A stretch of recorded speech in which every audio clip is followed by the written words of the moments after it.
రోజు ఆ గ్రామాలకు సంబంధించిన బ్రిడ్జెస్ విషయంలో కానీ, ముఖ్యంగా పిల్లల చదువు విషయంలో కానీ, ఆరోగ్య విషయంలో కానీ రాష్ట్ర ప్రభుత్వం విద్యుత్ విషయాలకు సంబంధించినటువంటి ప్రత్యేక నిధులు తీసుకొచ్చే విషయంలో కూడా రాష్ట్ర ముఖ్యమంత్రి గారు కానీ ముఖ్యమంత్రి గారు మాట్లాడారు. అదే సార్, ప్రజాపాలన ఇంద్రమ రాజ్యంలో 20 నెలల తర్వాత మాకు ఆ శాఖ మంత్రి గారికి అవకాశం ఇచ్చారు. 3 నెలలైంది శాఖ బాధ్యత తీసుకుని నేను ఒక దళిత వర్గానికి కరీంనగర్ జిల్లా పరిషత్ చైర్మన్గా, అదేవిధంగా ధర్మపురి నియోజకవర్గ శాసనసభ్యుడిగా ఎన్నికయ్యాను. మరియు రాష్ట్ర ఎస్సీ కాదు ప్రజల శాఖ చైర్మన్గా పనిచేశాను. దయచేసి కూడా ముఖ్యమంత్రి గారు కూడా మనం చేశాను. రాష్ట్ర ప్రభుత్వాన్ని ఎస్టీ సప్లాన్ని కానీ, ఎస్సీ సప్లాన్ని కానీ, మా అలిగేషన్ పరంగా మాకున్నటువంటి గిరిజన శాఖ కానీ, షెడ్యూల్ క్యాస్ట్ శాఖ కానీ మాకు ఇవ్వాల్సిన నిధులు సకాలంలో మీరు ఇవ్వాల్సినటువంటి ఏంటంటే ప్రకారం అన్ని కూడా చెల్లించాలి.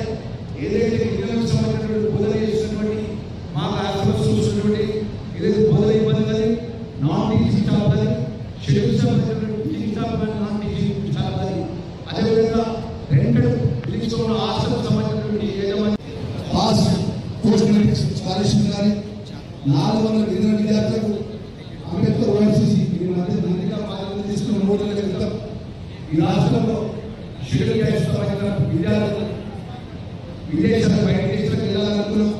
గిరిజనకు సంబంధించిన విద్యార్థులు బయట దేశాలకు వెళ్ళాలనుకున్నాం. బడ్జెట్ మొత్తం చూసుకుంటూ రాబోయే రోజుల్లో ప్రత్యేకంగా బడ్జెట్ పరంగా మా పిల్లలకి లక్ష్మణ్ కుమార్ ఆశాఖ మంత్రిగా చెప్తున్నా.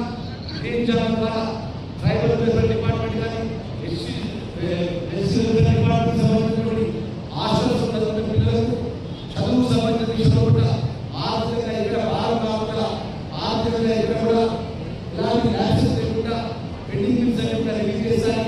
ఈ మధ్య కాలంలో సుమారు 340 కోట్ల రూపాయలు రాష్ట్ర ప్రభుత్వం చెప్తున్నాం. ఈరోజు ఇక్కడ విద్యార్థులందరూ కూడా మనం చేసుకుంటున్నాం. ఈ రాష్ట్ర ముఖ్యమంత్రి గారు గౌరవ ముఖ్యమంత్రి గారు ఒక మాట మాట్లాడారు. ఆయన మినిస్టర్గా ఒక మాట చెప్తుంది. లక్ష్మణ్ కుమార్ మీరు ఈ రాష్ట్రంలో ఉన్న పిల్లల భవిష్యత్తు కోసం ఆయన ముఖ్యమంత్రిగా ఏది ఇచ్చినా ఇవ్వకుండా చదువు సంబంధించిన విషయంలో కూడా నేను ఎక్కడ కాంప్రమైజ్ కాదు.